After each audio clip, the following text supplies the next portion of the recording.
Hello, welcome back. This is Joe Hyde. I'm in Austin, Texas right now. I have a very special treat for you. We're in the studios of the Texas Scorecard. I'm with a good friend of mine, Luke Macias, and he is a political commentator today. I mean, before that, he was like a political consultant. He made people get elected and stuff like that. But we thought we would bring him on the show because I was on his show, and we can talk about Texas politics, rural versus urban issues. We can talk about whatever we want to talk about, but it's going to be interesting. So I want y'all to stay on with us. So thank you for allowing me to use your studio. Yeah, thank you for coming all the way to Austin. It was a fine drive.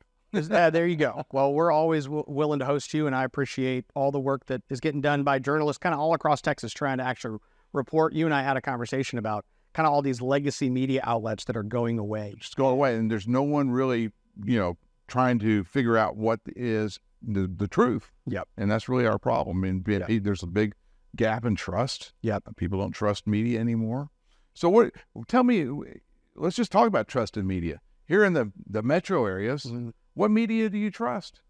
Yeah, so I live in San Antonio. I'm here in Austin one day a week. I try to spend as little time here as possible, and then I spend a lot of time in DFW. So, and then I go to different parts of rural Texas. I think that increasingly, especially Republican voters, if you're a Democrat voter, you can trust legacy media because the truth is they're an arm of the Democrat Party. Right. And so then you have to look for alternative forms, and you have to look for outlets that are willing to admit to you, we are right of center. Because anybody who tells you I'm objective is honestly probably dumb. I am 100% on you. What I tell my guys, at San Angelo Live, I say, look, I don't care if you're saying you're unbiased and all that. If you're telling someone you're unbiased, you're lying. Because everyone's biased, just a little bit, a whole lot, whatever. I just say, be truthful. Yep. Let people know who you are and where you come from, and then let them decide. And then the other problem I have with our this media world we're in is we can't decide anymore. We have to have these nannies tell us that remember the 2020 election leading up to that, banning information, keeping information away from us. They act like, if you see someone who says take ivermectin, right? Then you're going to go take ivermectin. No, I want to know what other people are thinking on this stuff, and they took that away from us. So there's no trust in any institution left. I feel like to some extent, Twitter has supplanted a lot of your quick hit media. I think more and more voters are just saying, hey, I'll follow this guy or these 8 personalities, and they'll give me my kind of quick bullet point hits. There's very few institutions that they have as much trust in. I think Texas Scorecard honestly has the largest following of Republican voters in Texas. So I don't think there's another media outlet that competes with how many Republican voters get their information from Texas Scorecard. And then there are the local outlets that are starting to build up and grow. I do think that local media is one of those areas that's going to continue to grow, especially as these legacy media outlets kind of die down, that there will be others that rise up. Yeah, and it's tough in local media because I don't have 30 million Texans. Yes. I have 120,003 Tom Green Countyans, and whoever I can, from the other surrounding counties bring in there. So it's really difficult to monetize that. Yeah. And so it makes it tough, what makes it easy is not a whole lot of people want to mess with that, right? Everyone's still trying to be their huge national brand or international brand. Even the podcast that I have and other stuff like that, I tell people we've got the largest Texas politics podcast. That's not that hard because there's maybe a dozen of them out there. Right. Most people spend far more of their time listening to Ben Shapiro, Michael Knowles, The Blaze, these national media outlets, Ted Cruz's podcast. And so all of these things that are talking to an audience that mostly wants to consume that. So I already am, to your point, 30 million Texans. We have to kind of narrow it down to, of the 30 million, who actually cares about state politics? And then to your point, who actually cares about these local issues? But if you can find a way to dominate that group with the best information, I do think that it's a very powerful tool that can be used to bring that truth into the situation and then to help actually affect change. You mentioned you had a podcast. We have a podcast too. Tell everyone in our audience what your podcast, how do you get to it? Yeah, so Luke Macias Show, you can find it on any and all podcast platforms, Spotify, Apple Podcasts, Google Play, wherever you listen to it. We also just broadcast that same video on YouTube and Facebook and Twitter. And you have a website too. So LukeMacias.com. So you can go there, subscribe on all the channels, and it's just once a week. And I'm sure you struggle with this too. Sometimes it's hard to do things daily at times when there's just not enough happening. We try to synthesize down in less than 45 minutes really what's important in Texas. The main players, the main things happening, things like that. We've been able to do daily. We do Monday through Friday because there's always a car crash. Yep. There's always something happening. There's always some drama that we can talk about at the local. And people like that. And so we started doing the daily news live. We broadcast our news live at 4:30, and then we podcast it right after. So we send out an email with it and everything. So that's great. Really good audience development. But I don't have enough time to get really into Austin stuff. Yes. So you're up here in Austin, you know what they're talking about. You're really smart on the legislature. So we got connected because I defended Drew Darby, our state rep. I said, and the reason why I defended him is because I know my readership. When I have like 15 people sending me your article about Drew Darby transing the kids, right? And that, and I'm just making a simplification. It wasn't that, but they said this is because of that. I'm thinking 84% of our area voted for Drew Darby. Yes. Right? So, and there's been people that, you hear it all the time. Whenever someone's in power, there's always someone trying to knock them off. But we've never had a credible challenger to him, and probably won't. I mean, he is just a senior statesman. People love him. He's fun to be around. I like him. I like the guy personally. So I went to bat for him. I said, he's not transing the kids. But talk about these issues and how they come up with you. And what do you, I mean, we talked about in your show, you fall on a sword. Which sword, how do you pick a sword to and you can talk about the Darby thing. Ultimately, I think there's a couple of the most important issues. The transgender issue is the first one that my whole podcast kicked off with an interview about James Younger, who was the child who was being transitioned in Texas against his father's will by his mom, who's now moved him to California to fully transition him outside of the authority of Texas. And I think the sexualization of kids is something we all hate. We can't stand it. What I focus on is on any of these issues, whether it's the sexualization of Texas kids, and that's how I broadly describe all of the transgender movement, the drag shows and all these things, the life issue, these fundamental social cultural issues, abortion. I think that they come down to whether or not our Republican officials are willing to fight every single time they're given the opportunity. And I think that the reason the left is given these little footholds in our society, in our red state, is because we only like fighting them once or twice a year, and they will fight on every front. So the reason we have sexual drag shows in San Angelo, that people go, how did we get here? The way we got there is that we did not have enough Republican officials that said, every time those people stick their head up, I want to push it down, I want to stop it, I want to kill it in the cradle, in a sense, from a policy perspective. And so that's what I think we need to see. In local politics, the left versus right is not always clearly defined like it is in statewide or even national politics. Okay? Everything Drew Darby votes for is also policy that happens in Austin, right? So when he votes to not, which is what I attacked him for, right? I criticized him, I would say, accurately for basically voting to say, I'm allowing taxpayer dollars to go to children's hospitals, even if they're providing psychological transitionary therapy to these kids, and which is really harmful to them. And so I think that criticism was saying that shouldn't happen anywhere in Texas, rural Texas, or urban or suburban, and you're a Texas statewide policymaker, and you made the wrong choice. Well, I would disagree. I mean, my point is it was a process thing, and he wanted to keep the bill clean. And I don't think he voted for the 3 bills against transgendering the kids, right? Or transgendering anyone, really. I mean, and he voted against drag queens. What a great American, right? Yeah. I oppose the drag shows too. I think we can all at least stay together on that. Stay together on that. In Amarillo, here's a good Walt Windler, who's the president there. He said you can't use our campus to have drag shows, and they sued him. Yes, and they sued Texas A&M, and they sued all the regions, and they sued everybody.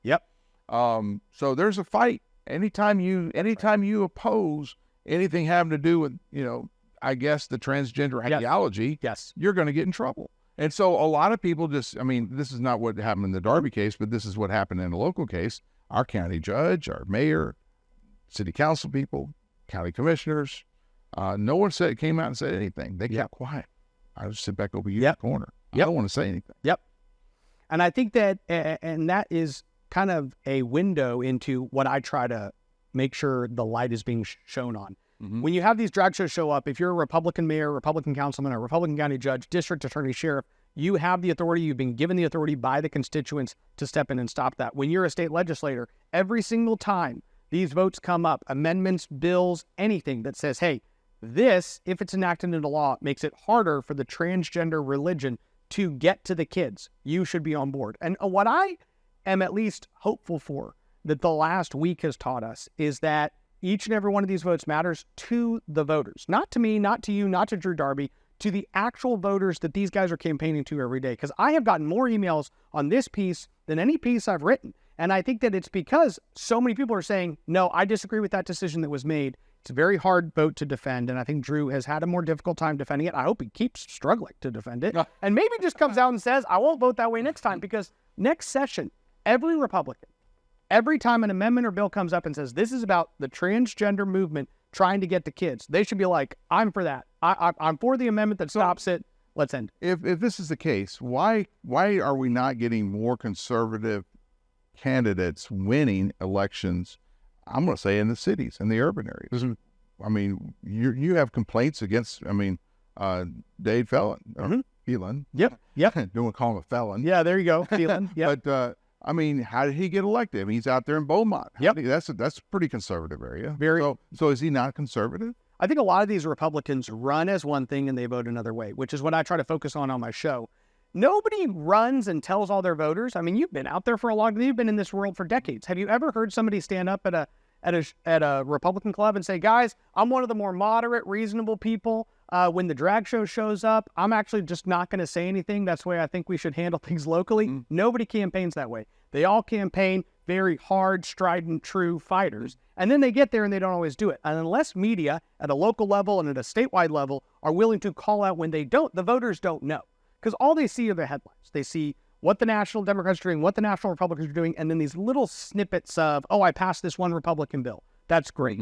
So unless the reporting is done, they don't actually have any incentive to stay true. Well, that's one of the things like I try to focus my time on doing is each week we'll talk about different votes that took place January through May that these Republicans thought, oh, I'll get away with. Nobody will talk about this. Nobody will remember this. And that's what I'm going to try to do every week so that they actually know, can talk to their representatives, and then maybe when the representatives go back to Austin, they'll think differently when those votes come up. National politics has changed a little bit in that, when I was growing up in the 80s, you had Tip O'Neill would have weekly meetings with Ronald Reagan in the White House, and they would work out issues and things like that. Today, you can't trust a Democrat to work out an issue with, okay? So there's a problem, but there's still this hearkening back to the days where I can work with both sides. And when I hear you talk about, how the Republicans, there's a show you had a couple weeks ago, maybe a couple days ago, about 43 legislative initiatives that died in the House that were conservative. Yes. And I was thinking to myself, what Democrat would want to go along with it? Because, I started my news career in Del Rio, Texas. Yep. Pete Gallego was my state rep. Yes. We were good friends. Yeah. I knew Pete Gallego's heart. I knew where he came from. I knew he's a liberal, but I knew he wanted to work with the other side. Yeah, different era. Different era. So things are completely different now where you cannot have any kind of cross-pollination. I think that is, and to some extent, where Drew Darby a little bit, but especially Dade Phelan, the Speaker of the House, he's still living in that world. He's still basically saying, I'm going to work with today's Democrat the same way that Republicans worked with 20-year-ago Democrats. And that's what is causing more policy harm in the lower chamber. The Senate passed literally 50 conservative Republican bills. I wrote a whole list of them, like you said. Right. These are all really good stuff. Detransitioner protections, election integrity stuff, immigration, all these different policies that were trying to get pushed by the Republican Party of Texas, by the Texas Senate, by a bunch of other conservative organizations, and yet the Texas House killed, and they killed because they're working really closely with Democrats that are not Pete Gallego. These are not Democrats that are from rural Texas that actually have a little bit more of a moderate bent to them. These are really, or you can make a deal with, and they'll keep their side. I mean, they're making a deal that the ends justify the means, and 100%. That's how I feel about it. So, and so you got to fight back a little bit. So it's good that you're bringing these things up, but there's a lot of swords that a state rep has to fall on. That's right. And he's got to pick his swords carefully. So that was kind of like my point of the whole thing. I think that Darby and I just have different swords that we care about. Yeah. And I would love to hear which swords he felt like he fell on this session, because I didn't see many. And so I think when you approach it, it's like one of the senior statesmen. Well, not as many swords necessary. I think the senior statesmen know the process even better, so they should know how to affect it in a positive way instead of knowing so many politicians, the longer they're in there, the more they learn how to not fall on any swords. And I think that's the unfortunate thing. I don't want this to go too long, and I don't want to take up all your tape here. We're videotaping on his tape, sir. Right? Yes. So I wanted to talk about school choice. Okay. All right. We have an issue that's coming up after the Ken Paxton impeachment trial, which is coming up the first week of December or September. They're going to have come back for a special session where we're going to talk about vouchers and school choice. Yep. And I know we've talked about this.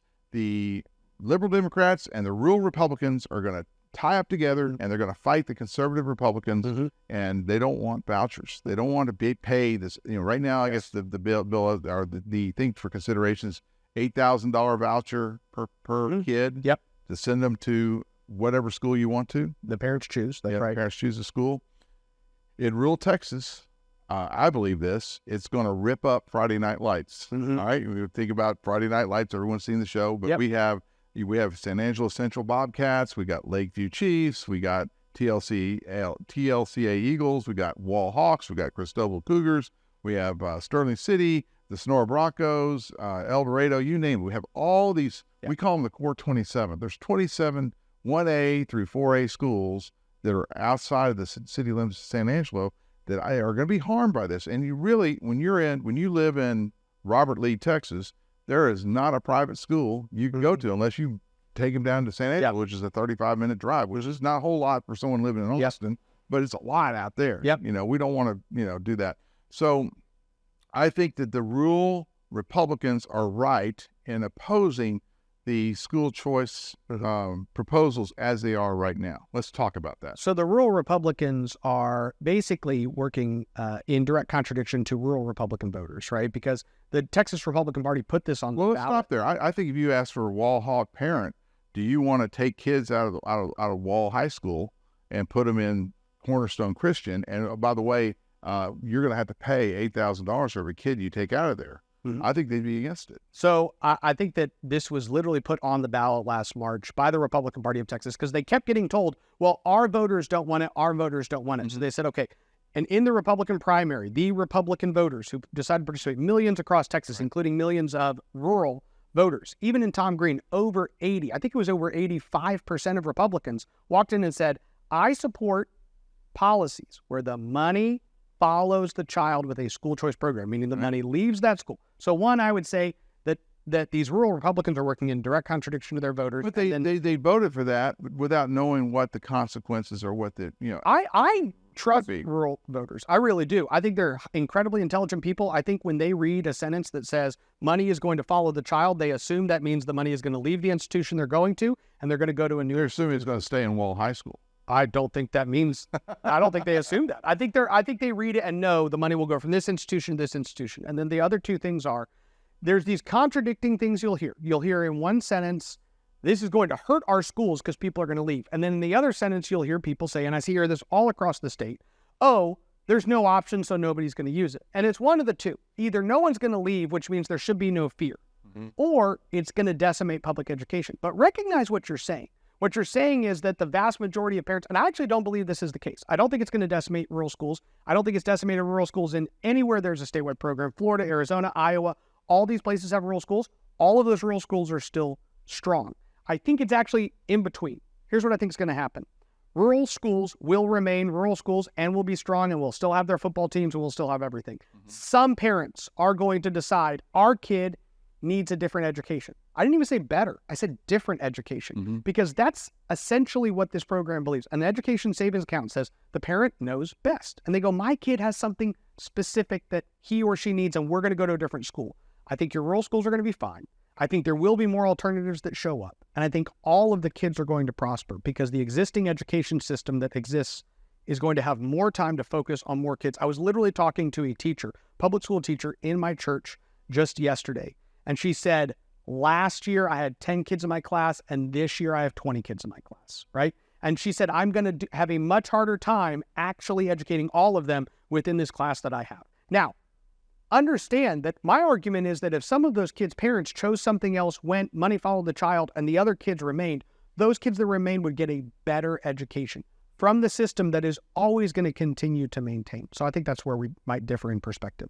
Well, also, I worry about $8,000 just given to people for nothing. I mean, a single mom gets $8,000. I'm going to homeschool my kids. I got 5 kids. That does not exist. But it doesn't exist in the current program. Doesn't exist. So you can't do it right now with what they're proposing. Not even in what they're proposing, and not in what the other. So what if you are a homeschool person? If you're homeschooled, there's a lot of people saying, hey, homeschool. So I was homeschooled. My wife was homeschooled. I do believe that ESA accounts should eventually get to the point to where they get applied to homeschoolers. The current program does not apply to homeschoolers.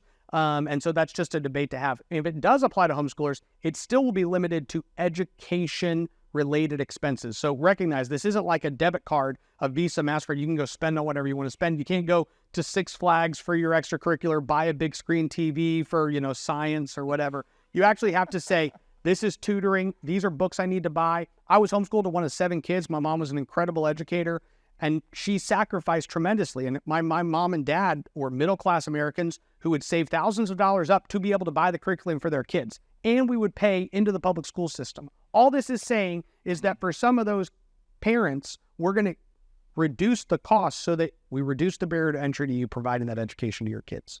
What Darby and the rural Republican senior statesman would say is that we already have school choice. Mm-hmm. You still have Angelo Catholic School. Mm-hmm. You have TLCA. Yep. You have Cornerstone Christian. He can name them all off. Yes.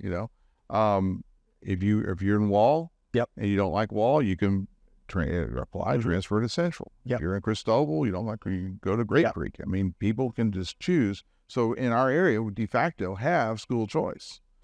We have school choice in a couple forms. There's existing public school choice within the public school system if your district decides to allow it. Mm-hmm. There's school choice with charter schools who currently have well over 1 million kids on waiting lists statewide. So there are over 1 million parents who are literally actively saying, I want my kid to get into this institution because I think that would be better for him or her specifically, who can't get it. So there's not enough choice on the charter level.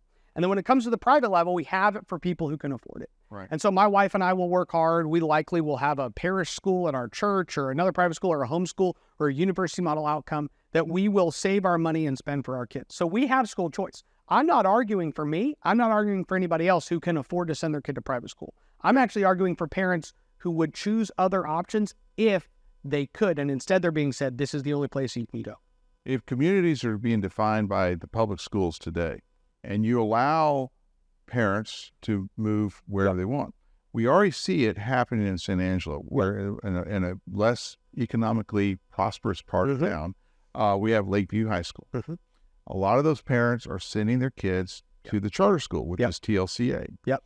And what I perceived, and if someone at the school district at San Angelo ISD is going to attack me for this, but my perception is, based on a lot of signposts I've seen, is that we're taking some of the most active PTA parents and putting them into TLCA, and we're leaving the less engaged parents and kids at Lakeview. Lakeview is lagging. Mm-hmm. So we have not seen what's going to happen with Lakeview. Yep. Will San Angelo ISD administrators fix it? Mm-hmm. Do they think they need to fix it? I don't know. We don't know. And this is your theory that, this is capitalism at its best. They're gravitating toward the better school. Yep. You're gonna see TLCA's football program is going to probably light up this year, and I don't think Lakeview's football program is very good. Yeah, we already had that kind of situation where if you're a good receiver in Lakeview, you're definitely going to be at San Angelo Central, because that's front porch to San Angelo. Yes. So I think there is some problems there, but the bigger problem I see is you're going to leave the public. Let's just take this 5, 10, 15 years down the road. The public schools become the depositories for the hardest students, the quadriplegic student who's in a wheelchair, who needs 24, he needs like 100% care, or the kids with learning disabilities, the kids that aren't wanted, the unwanted, the untouchables are going to end up in public school, while everyone else is taking their $8,000 voucher, which by then will probably be $20,000 because of Biden's inflation. Yep. But they're taking their vouchers and sending their kid to private school, wonderful, wonderful Jesus school, that kind of thing. So what do you say about that? The first time I heard that argument, I was 16 years old. I was campaigning with my dad, who ran for the Texas House and served on the Public Education Committee for 2 years.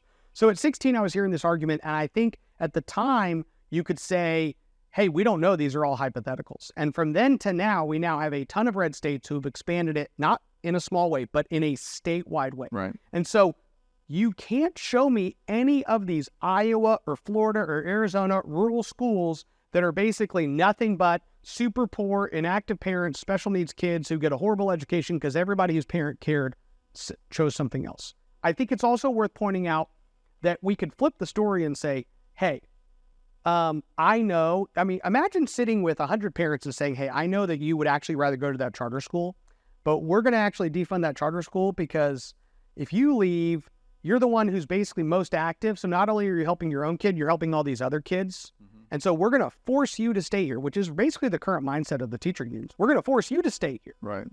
And your kid's going to get whatever cruddy education we're giving them today that you feel like is insufficient. We don't want you to have another option. I believe that if you empower the parents and that they go like they are in this charter school situation, then you force the community to actually deal with the problem of that existing public education system. I don't think our community sees it yet. I just I think you might be seeing it now, and maybe other people will see it in 2, 3, and 4 years. Yeah. The good opportunity is I don't think that our public education system should define a community. I think strong families should define a community, and if the more the family is strengthened as a unit on every single level, the better the city and county or school district. That's a millennial statement, okay? So I don't think so. I think millennials are less inclined to believe in the power of the family than any generation. Do you think so? Well, I would say that, me growing up, I grew up, kind of your dad's generation, right? I was in Katy, Texas. Yep. Katy Tigers. And, Friday nights were defined by going to the football stadium. It was right behind the high school. It wasn't a $77 million stadium like they have in Allen and Katy now. Yeah. It was all defined by that. And I think a lot of people harken back to it. That's why Friday Night Lights, the TV show and the movie, were so popular. It's people our age, the Jones generation and the boomers thinking, well, remember back in 1967 when we won state championships and stuff like that. We don't have that anymore. I don't think our fabric, our social fabric, when you say, I think the school is needed right now for order because our families are so fractured. We have single moms, which is, we can't say bad things about single moms, but we have absentee fatherhood. Mm-hmm. That's the other way to say it. Those are the problems that we're faced with right now. And I don't know if you take away these anchors of these communities, if anything's going to stay. I don't think you're going to take away the anchors. And I do think that ultimately it's important to recognize that the family unit is really important, be it the epidemic we have of absent fathers in the lives of children. The way to restore that, I actually think, is for those individuals to be restored in church and in the core of their, and be further empowered by government, not actually kept within certain monopolistic institutions. I just don't see that being what's holding them together. All right, finally, what do you say about the guy who says, why do I want to give $8,000 to the family that lives in Highland Park in the middle of the richest part of Dallas? Why am I paying all these taxes to give them $8,000 send them so they can send their kids to Catholic school? So it's important to recognize that if you're in Highland Park right now and you want your kid to go to Catholic school, your kid's going to Catholic school. So I actually don't think that the reason any of this, but he's getting subsidized. No, not even under the current bill. If you're currently going to private school, you can't even get the money. Well, that's true. So that's one thing. But let's say the kid's going to kindergarten and this time I get my $8,000. I'm gonna get subsidized. That's right. So I think that ultimately what you have is that the wealthier people have all the school choice they want. You have to understand that I don't believe there's a single family in Highland Park that's waiting for this bill to pass to decide what kind of education their kids are going to get. Right. They have it. They want to go to public school, great. Their public schools in Highland Park are basically like a private school because of how much money they put into the foundation. They have all the private schools they need. Mm-hmm. Here's the difference, though. The people that don't have choice are the people that don't live in Highland Park. So if you think you're in Tom Green County and this whole program's getting pushed so you can subsidize people in Alamo Heights or Highland Park or anywhere in Houston. River Oaks. Yeah, that's not where it's going to. This is actually going to empower the single mom who has no other alternative because she's working 2 jobs, trying to provide education for the 2 kids. I know a dad who's going to his kids go to private school. He Ubers to afford the education for his kids. He has made that much of a sacrifice. He has a full-time job and he Ubers at night and tries to spend a little bit of time with his kids and his wife. You might actually create a situation where that father, he's absent because he's Ubering to pay for his kids to have a better education.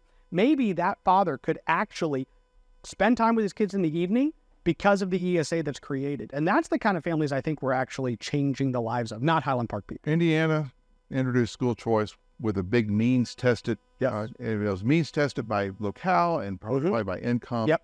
They went from 10,000 to 50,000, and they just expanded it. Yes.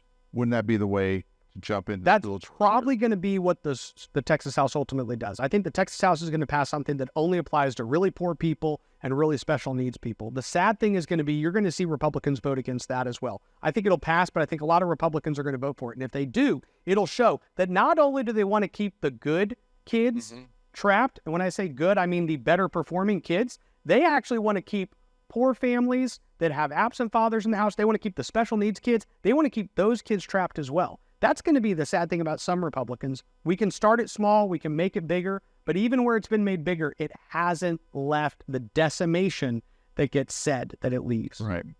Well, Luke Macias, LukeMacias.com. Yep. We're here in Austin, Texas. I'm Joe Hyde with San Angelo Live. Luke, thank you for coming on our show and talking to all the people in San Angelo, Texas. Thank you so much.